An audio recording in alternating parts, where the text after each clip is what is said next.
இன்னைக்கு கன்னிப்பெண் சாபம் எதனால் வருகிறது அப்படிங்கிற ஒரு விஷயத்தை தான் இன்னைக்கு நான் உங்களுக்கு கொடுக்க போறேன். அப்போ இந்த கன்னிப்பெண்ணுடைய சாபம் அப்படின்னு நம்ம உள்ள வந்துருச்சு.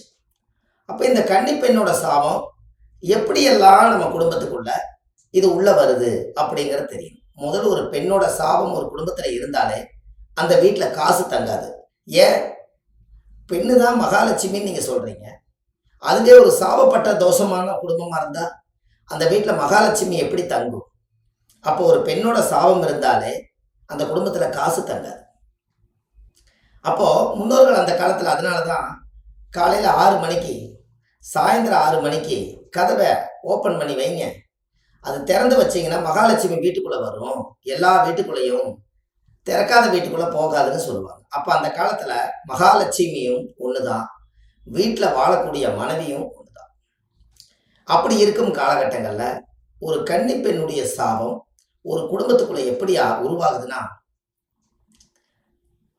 இந்த உலகத்துல நாசூக்கா ஒரு பெண்ணை, கல்யாணமாகாத ஒரு பெண்ணை நாம் வாழ்க்கை கொடுக்குறேன்னு சொல்லி அவங்களோட பழகி அவங்களோட பேசி அவங்க மனசுல இருந்து சில ஆசாபாசைகள் சந்தோஷங்கள் எல்லாத்தையும் நம்ம எடுத்துக்கிட்டு கடைசியில் அவங்கள கல்யாணம் பண்ணாம நாம் அனாதையா விட்டுட்டோம்னா அந்த பெண்ணு என்ன நினைக்கும்? நான் வாழ்றதுக்காகத்தான் வந்தேன், என் மனசை நான் உனக்கு கொடுத்துட்டேன், கடைசியில் என்னுடைய உடம்புலேருந்து எல்லாத்தையும் எடுத்துக்கிட்டேன், ஆனால் என்னை முழுமையடையாம என்னை அனாதையா விட்டுட்டியே, நீ நல்லா இருப்பியா அப்படின்னு சொல்லி வரக்கூடிய சாபம் தான் ஒரு கன்னி பெண்ணோட சாபம்.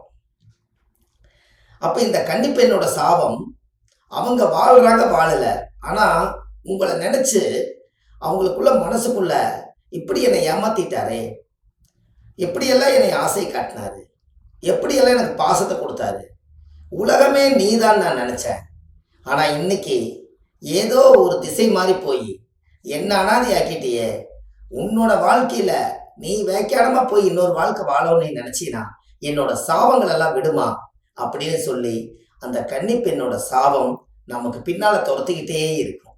அதனாலதான் நீங்க கல்யாணமே பண்ணி போனாலும் கூட நம்ம நினைச்ச மாதிரி மனைவி அமையல அப்படின்னு ஒரு கான்செப்டை நீங்க உருவாக்குவீங்க. அங்க தப்பு நடக்கல, நீங்க ஏற்கனவே இங்க ஒரு தப்பை பண்ணிட்டு அங்க போனீங்கன்னா அங்க வாழ்க்கையில இந்த கர்மா அங்க போய் செயல்படும்.